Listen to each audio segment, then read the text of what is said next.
issue, but we have a situation with people living in campers, and also unregistered vehicles. I will get the map and lot number of it. Property belongs to Oil Lamp number 5 Trust. But I have to recuse myself from any actions in this. Okay. I will supply the card and everything. So you Then guys what I'll can say use is it. we'll put this on the list for this next meeting. Okay. Because that'll give you the time to get the paperwork together that we need, and we Right. can figure out if there's any other research that needs to be done. Right.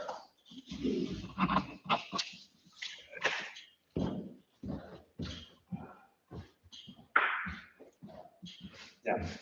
I don't know if you have everybody's email, phone numbers and stuff. Let's make sure we put that stuff together.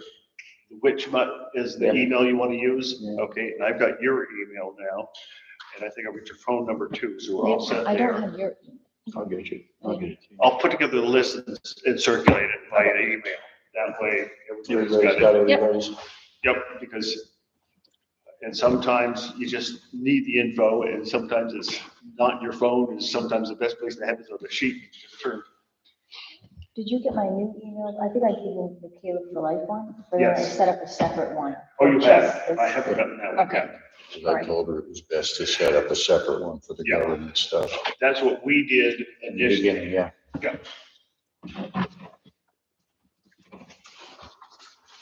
That keeps everything, a little bit cleaner, because then you're not getting personal emails mixed up with everything else.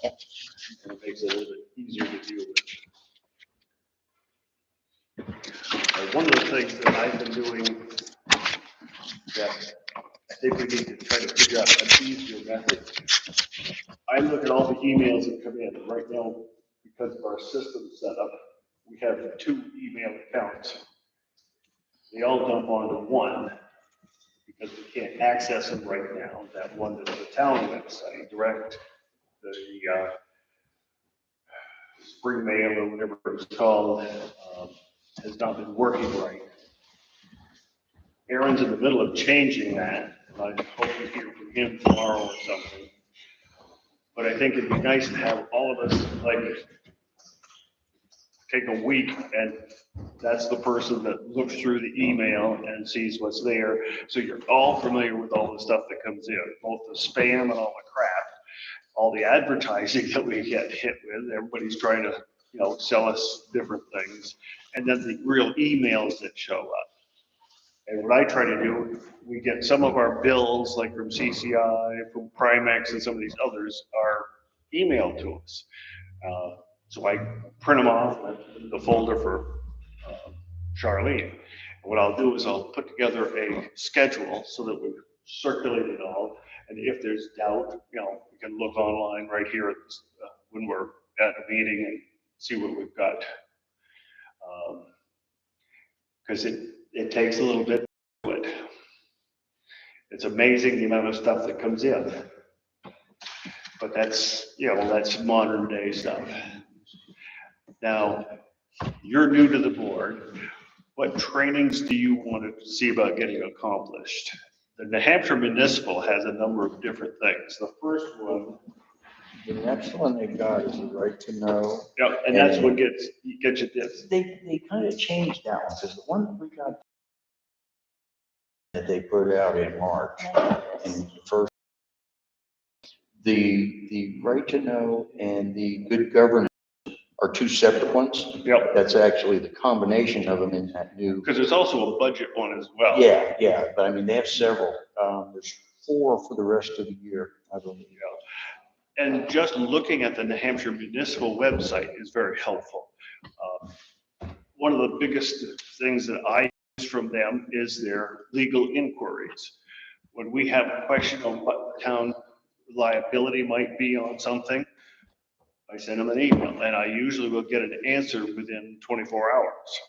That way, we're using our resource of them, which we pay a yearly fee for, but not the hourly fee of the town lawyer. Right. On that note, Yeah, planning board decided not to join Lake Sunapee Upper Valley next year because Chairman found out that the New Hampshire Municipal Association is a way better source of information. So we're not going to be joining the Upper Lake Sunapee. We're going to stick with the New Hampshire Municipal. What I'd suggest then is have the planning board send the select board an email saying they don't want to do that. They'll tuck it in the budget file so we don't put the money in. Right. Because otherwise, that's Yeah. the type of thing that could get forgotten. Right. Yeah, no, they decided the other day that, the municipal association is way better.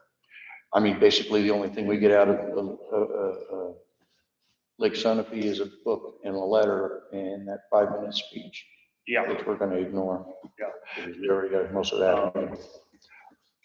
No, all the trainings that I've been to at their things or online, and they have a number of them. I was just gonna say, the municipal association, most of their webinars are available. Some of them are an hour, some of them are 2, some of them are 3. Because there's They're all one available. coming up. I just got 3 different things from them today in the email. That's why I'd like everybody to look at it so you can see what's coming up. Okay. I think it's a planning thing that's coming up. Yeah, that's one of the big ones they're pushing. They have 4 different things for the this year. Yeah, the planning one, Slow. it's an online one, and I think it's $70 to sign up for it. It's That might have been the October, one, that's the one in October, Yeah. because they just had one in August too. but I didn't think anybody could make it at that date. October, there's a better chance of it. So looking at the things that they offer, it's amazing. And, they've got a bunch of stuff on their site that's helpful to look at too. The biggest thing I use this for, if we go into a non-public session, it's very specific about why we can and cannot. Okay. So I make sure that I fully understand and I state in the motion what it is and why it is that we're going. Yeah, and the reasons are like A through M. Yeah, that's just There's specific. one deletion, F was deleted in the new ones. I'll have to look, double check. Yeah, It's the typical thing, right. some of which are like for hiring somebody or putting somebody in to have a discussion, either, for reprimanding or not, but just have a discussion is part of their, because there's something going on with their job. If someone makes a complaint against somebody, again, that's entitled to a non-public session. Possible litigation on something that's already signed in court. Or if we have an issue, you discuss it with an attorney and the attorney gives you advice, we can have a non-public for that, whether the attorney's there or not. That's L in the, Yep. in the listings. There's another one for inmates at the county jail. Yeah, I was going through them today to make a mental note of them and what they are. Like, wow. Yeah, and it also covers, minutes of our public meetings. They don't have to be verbatim of what we discussed, the topic and the general flavor of it per se. I think if you look at the minutes that I've got on the bottom there concerning our discussion last meeting with the homeschooler situation, that kind of covers the fact that we had a good discussion. A lot of different topics were brought up. There's a lot of different aspects of this that we don't need because we don't have a library, we don't have a waste treatment center system, we don't have a water system. Even the fire section in there, there's a lot of that does apply to our fire department. There's a major part that doesn't because they're not municipally owned. Right. So, did Joe give you a copy of this? Yes. Okay. So, I thought I had another copy around, I couldn't find it, so I'm gonna hang on to this one because this is what I refer to many times if I have questions. It's a good starting point for anybody. I'll have time tomorrow too to go over some of the webinars and look and see. Oh, yes, that's the other thing I'd want to work on tomorrow. Let's put together just a list of stuff that we know has been hanging out there that we need to work on. I've already spoken to Joe Bulio about highways to look at and which ones we want to consider putting a warrant or article on. When did you talk to him? Week and a half ago. Okay, I talked to him the other day. There's a possibility, talked to second in command at Sunapee. GMI is doing their part of Old Springfield. The part, the road that we were gonna do last year. He said there's an opportunity to possibly get ours done at the same rate. So we'll be putting that rate in for that one if it goes. That would be a benefit because then the paving company can do a larger piece. We can Everything all will once, come all the down. equipment's there at once, not shuffling around, et cetera. Yeah, so everything will come down. So that's one option that's gonna be on the table. And then, of course, cash. And I asked him to get one on the cheapest project, which would be the 36-inch culvert on Glidden. Yep, That way, if they're not into spending hundreds, then, we can probably do that for the block grant. yeah, because, that's, He has to is rent that the equipment. bridge or is that It's just? a 36-inch culvert, but he has to rent equipment because our stuff isn't Isn't big big enough enough. to handle. You can't reach as Right. deep and so forth as he Right. needs. Right, Yeah. but that would be one of the cheapest projects, so I Yeah. asked him to get on all three, and then we can put them in for what they want to do, what the town wants to vote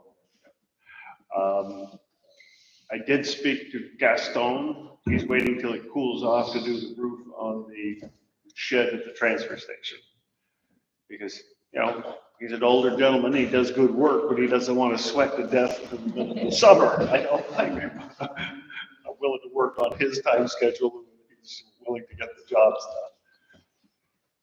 And I think over the winter, what we need to do is figure out what we'd like done for the front steps and then put out full bids on that.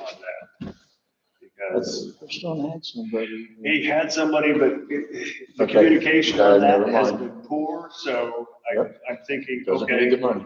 And it's gonna be expensive because the cost of materials has jumped up so high. And perhaps it'll taper off by next spring. And those wood tracks. Yeah, I was thinking Trex, Yeah. because that way it won't deteriorate. You still have to have the The wood risers understructure, and stuff, yeah. and then have perhaps cast iron pipe or something like that for the railing instead of wood, because wood, you've got the constant upkeep. You run the risk of splinters almost any time, which if you get a splinter pressure treated, that's nasty. So Sections. the most we'd have to deal with is a coat of paint now and again on a railing, and that doesn't take long. Right. So that's some of the ideas that we need to kind of put on a list so we don't miss. Okay. And then Road signs? Joe is aware of road sign situation. He has some of the parts to hold road signs, but he hates to spend money on it. He needs to be encouraged to get them ordered. Plus, they just seem to disappear rather Yeah, quickly yep. on some of them. Like what it is. And seeing as how we're gonna be here all day, unless you have anything else for this evening, I thought this was a good start for getting the four of us working together. And we can go from there. And I'll open it up for a quick public forum. I'm trying to keep it quiet because if you have any questions, we'll be here all day tomorrow. Yes, Hope. Thank you. So I have one quick question and then wanted to just, if I could, explain the redistricting and the voting in a nonpartisan way. Thank you. So the question just is, I think I heard you guys say something about working on Old Springfield Road, and since I live there, I was curious. Well, the road that we had planned to do last year, and the town voted down because we were getting the grader. Sunapee is doing their half of that road. Of Old Springfield? Well, not the dirt part, where it comes around the corner and goes off Gotcha. into Sunapee. The blacktop part, not the dirt. Gotcha.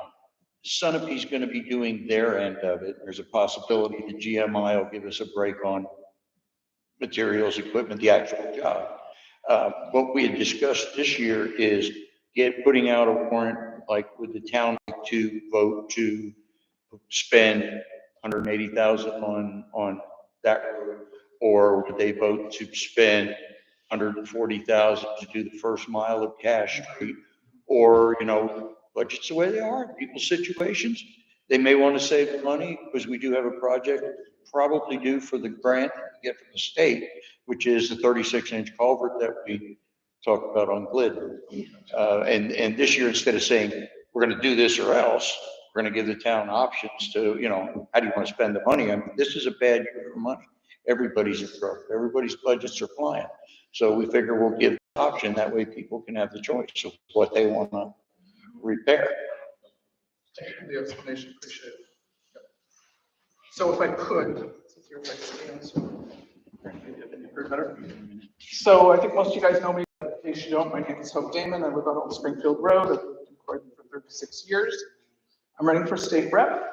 Tonight, I'm just going to speak nonpartisan about redistricting that happens every 10 years when the federal census is done. So all across the entire country, it's redistricted with the intent that there will be equal representation for every voter. So whether you live in a small town, a big town, a city, whatever, there'd be about the same number of voters per representative and per senator. That's the intent. And whatever party is in charge the year of the census every 10 years, that's the party that's in charge of the way that redistricting happens. And then that same layout of districts stays the same until the next census. So for Croydon, for starting this election tomorrow and going forward for the next 10 years, we are going to have, are you ready people, 5 state reps, which is considerable change. 2 of those reps are District 8. The district numbers are the same as before, but they don't lay out the same arrangement of towns. So District 8 is the towns of Ackworth, Langdon, Leominster, Goshen, Washington, Springfield, Sunapee, Croydon, and the city of Claremont. And there are 2 seats in that District 8. So if you're voting in the primary, on either ballot, Dem or Republican, there are 2 candidates running, and they will both go forward to the November general election since there's 2 seats in that district. And then in November, 2 of those 4 people will be elected to serve. In addition to those 2 floterial seats, in District, bear with me, the numbers are not entirely logical to me. In District 6, there are 3 seats, and those 3 people will represent all of Claremont, not divided by wards, and all of Croydon. And there are also, as with the rep seats this time around, 3 Democrats running and 3 Republicans. I don't think there are any independents or undeclared. So in your primary ballot tomorrow, all of the people who are running for the Claremont, Croydon, District 6, 3 seats, will all go forward to the general election in November. And then 3 of those people will be elected to serve in Concord. We have not changed our representation for Senate. I think the towns in the district are a little bit different, but it hasn't really changed for us here in Croydon. We have 1 Senate seat. There's an incumbent Republican, there is a Democratic candidate. There might be another candidate I haven't heard a lot about, but basically there's 1 on each party ballot. I like to give people the opportunity to be aware of executive council. New Hampshire is unique in having an executive council, which is a body of 5 elected people, so 5 regions across the state. We are District 2. That has also been redistricted in terms of what towns are included in which districts. So our district now, it's quite widespread geographically. It includes a lot of the Upper Valley towns. It includes Claremont coming across to us. All of the towns that I said in District 8, except Goshen and Washington, are not in it. And it includes Concord. So it's kind of a circuitous thing on a map. There are several Democratic candidates running for on that side of the ballot. 1 who is an incumbent, although she hasn't been our executive counselor because of the redistricting, but she now would be. And 1 who's a previous executive counselor, but not in the most recent term. I'm only aware of, well, wait, let me think about that a minute. There are 2 Republican candidates running and an independent. The one of the Republican candidates as a current state senator is not served as a executive counselor. Executive council approves or disapproves, as they choose, all of the contracts that the state of New Hampshire pays for anything over $10,000.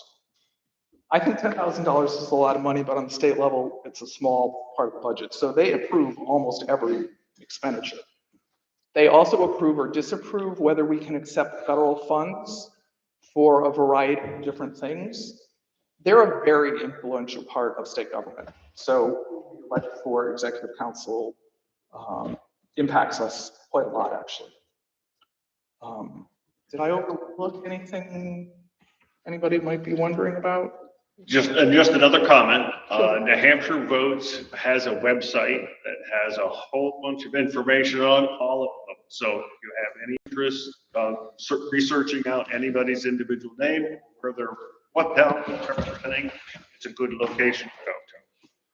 I agree, and I would add there's also Ballotpedia and Citizens Count, and they are both nonpartisan, nonprofit organizations.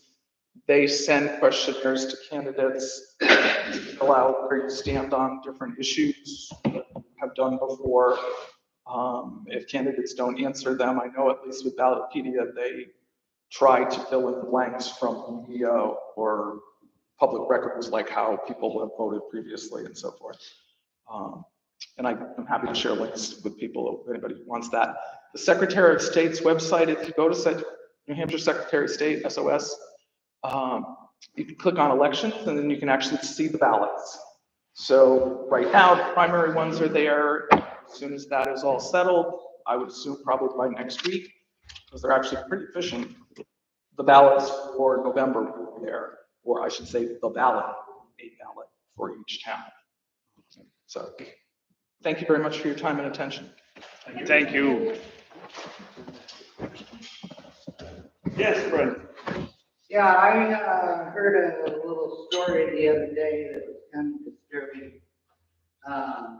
It's from the Dick Gross, who does the cemeteries here in town, and he was telling me about receiving a phone call from Russell that saying that you're gonna do something different in cemeteries in this town. He was saying he's probably gonna retire this year. That's not what he told me.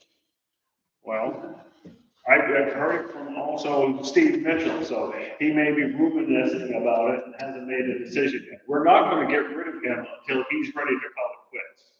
Okay. We're just making sure we've got somebody else in line in case he doesn't want to do it, or he can't do it anymore. Right.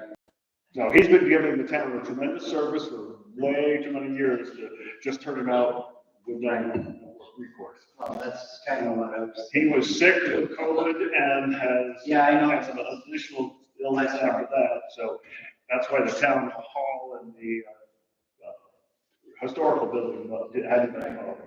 Yeah. Do you have someone in mind? Who'd you say? Yeah, Amy Clark and Reagan Clark volunteered to do it for the same price whenever he's finished. She used to do the cemeteries and stuff in Sunapee and is really interested in. Now, he also repairs all the broken stones and ones that fall over too, so. Yeah. That's kind of important as well. That's up to Steve Mitchell as the sexton. That's his job to have that taken care of. Right. So if he's gonna be gone, we don't know what is gonna, or who's gonna be able to get to that. Okay. That's gonna be a That's not a challenge. problem. That's not a problem. I have several people volunteering and bugging fixing stones. Oh, good, So, good. yeah. So that'll be not a problem. It's nice to not have problems. That's right. It is. If there's nothing else, then I'd entertain a motion to adjourn. I'll make a motion. A second. Adjourned at 7:50. Do you want these chairs? Research these and then For the year? I will research this on cameras and then. I can't do anything with that. Put together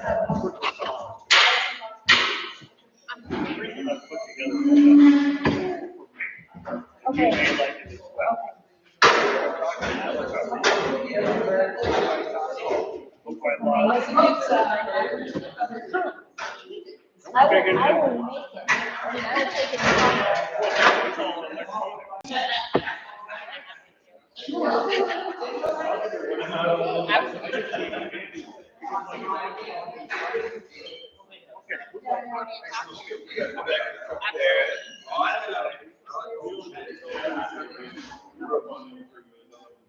It makes the whole path.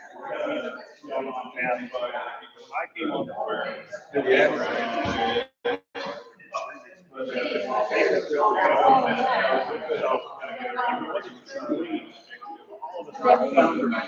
No, I agree.